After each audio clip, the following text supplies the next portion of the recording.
gandų šmeižtų ir tokiu būdu yra žymiai pagaliau atsakomybės būdamas už tą netikrą prekę, už šmeižtus ir situacija kitaip yra. O profesoriu Krupavičiau, kur yra riba, taip liaudiškai tariant, lindimo į politiko gyvenimą na ta tvorelė? Pavyzdžiui, prisiminkime Stomos atvejį, arba pavyzdžiui, vėlgi kai kurie įvykiai Valatkos atvejais, na vieną kartą pagrobė juokais, kitą kartą kai pagrobs nebe juokais, niekas nebesupras. Tai kur ta riba yra, kas ją šiandieną gali nubrėžti Lietuvoje? Iš tikrųjų, klausimas su sudėtingais atsakymais. Matyt, asmeninis privatus gyvenimas turėtų būti paliktas didesnė dalim politikams.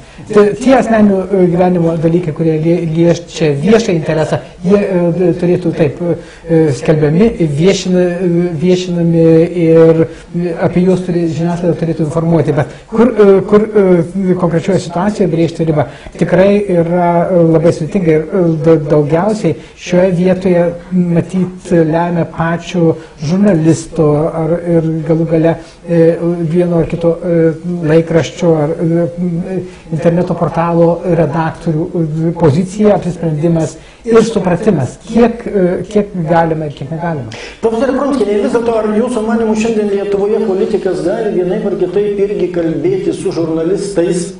Turiu galvoj, nes su visa žiniasklaida iš tikrųjų sunku, nes veikia žurnalistikos etikos inspektorius, veikia žurnalistų leidėjų etikos komisija, žurnalistų sąjunga, kuri turi savo etikos komisiją taip pat. Žurnalistai dažnai būna stipresnioji pusė, ne visada, tarkime, dažnai uždraudžiama Seime, sugalvojama vyriausybei kažkur dirbti, tačiau tuo atveju, kai žurnalistas yra stiprioji pusė ir parašo kažką ne tai vis dėlto yra savireguliacijos priemonės, gal galima jomis naudotis? Žinoma, yra. Ir man irgi teko jomis naudotis ir yra tekę, kad žurnalistų tarnybinės etikos komisija replikavo, bent jau konstatavo ir replikavo. Bet jeigu kitoj pusėje yra svarus atpildas, gerokai svaresnis už tą, na, tokį, sakysim, paveikimą, repliką, galima sakyti, kuri galbūt dar jis teikia tam tikro pasipuikavimo, pasididžiavimo, koks aš narsus, nepaisant visko vis tiek padariau. Tai žinoma, tas negelbsti. O kas nori iš politikų rimtai susipykti su žiniasklaida ir žurnalistų tarpusavio solidarumas, kartais irgi suprantamas absoliutizuotai, pakilo prieš laisvą žiniasklaidą, tai yra siaubas, baisu. Aš prisimenu, kai, pavyzdžiui, labai svarbų darbą dirbant. Štai aš turiu paruošti ministerijos pritarimo dokumentą ir ateis mano paveldėtojas, o tarpu žurnalistai per jėgą veržėsi į kabinetą, nepaisant pasakymo, tokio normalaus pasakymo, kad negalima, dabar šiuo momentu negalima. Ne, jinai mano, kad jinai turi teisę eiti kiaurai ir daryti, ką nori. Arba aš pasakau, kad man reikia tiesiog ne radijo laidą per vienus rinkimus, o man čia prisiektas mikrofonas ir aš įkalinta savo pačios ofise, rinkimų štabe. Ir žurnalistė demonstratyviai neleidžia manęs ir filmuoja, kaip aš numesiu tą sudėtingai prisiektą, po skvernu palendant prisiektą man tą mikrofoną ir dar ten kažką prikabinta. Tai čia ir paskui rodama tai, kaip mano pačios tos smurtavimas nusiimant, kai žurnalistas, matote, neleido man. Tai čia yra, žinot, tokie spastai, kurie žurnalistas rengia. Jeigu tai yra su humoru, jeigu tai yra lengvas žanras, galima suprasti, aš visada ir, galbūt, tikrai ne visada galbūt ir norisi, bet tokiu paprastu, normaliu žmogišku žanru gali dalyvauti ir žurnalistų surinktam šou, bet jeigu niekada neįsi ir į tas aplinkas, žurnalistai automatiškai tave laikys kokią tai outsiderę jų aplinkoj, ar politikas gali sau leisti. Žinoma, kada dainuoja nemokėdami ar šoka taip pat nesugebėdami, tai nėra gražu. Vis tiek žmogus turi pasverti. Archeologų kursą norėtumėt, profesorė, dalyvauti? Turbūt jau... Man teko dalyvauti su Eduardo Kaniava.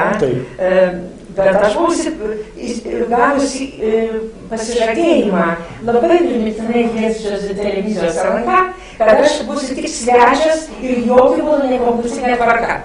Manau, kad eina konkursinė tvarka, politikai į šou, vis dėlto peržengia ribą. Taip, profesoriu. Ir šioje diskusijoje reikia prisiminti klasikinį teiginį, kad laikraščiai gali užmušti politiką. Tai iš ties žurnalistai politikos atžvilgių turi daug galių ir daug įtakos, kad jų pilietinė esminė funkcija informuoti visuomenę, informuoti piliečius. Ar tas pavyksta Lietuvoje, sakyčiau, kad dėja ne. Ir aš pats savo asmeniškai turiu tam tikrą lakmusą, pagal kurią galėčiau bandau spręsti apie žurnalistikos kokybę. Tai yra, šiandien šiais laikais interneto žiniasklaida yra vienas esminių kanalų. Ir kuo toliau ateityje jis bus dar svarbesnis ir reikšmingesnis. Bet tokių komentarų internetinė žiniasklaida kaip Lietuvoje, švelniai tariant, nėra ne vienoje civilizuotoje pasaulio šaly.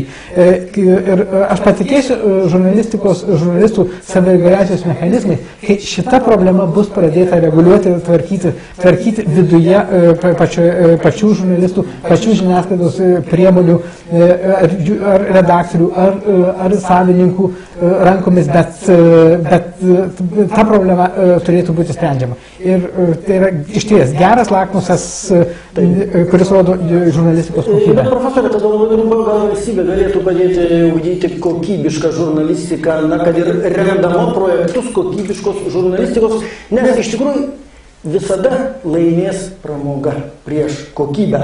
Tai vadinasi mūsų visų bendras reikalas. Iš tikrųjų, manau, yra dalykai kaip ir skiepai mažam vaikui, net ir suaugusiam, kurie padeda.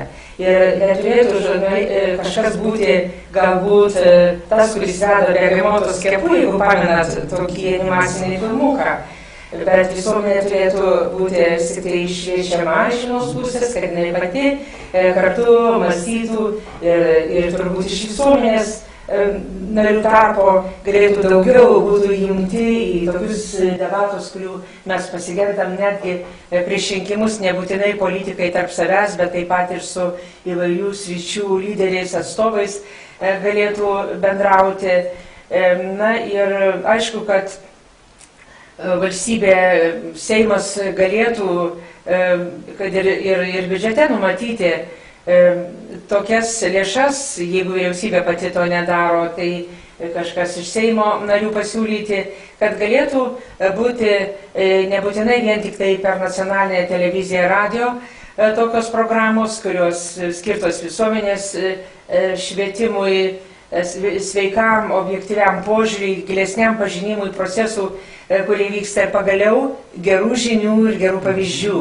Kada ta eteris užkemšamas tik skandalais, tai pagaliau visuomenė tampa depresyvi, nusivylusi, nepasitikinti ir Lietuva išsivaikščioja. Tai jeigu mes norim, kad žmonėms būtų ne tik tai Lietuvoje priimtina gyventi dėl materialinių priežasčių, dėl darbo vietų, dėl pajamų lygio, bet taip pat ir nebūtų diskomforto dėl to, reiškia, užteršto blogom žiniom ir skandalais eterių ir laikraščių, kuriais mušami politikai ir ne tik jie.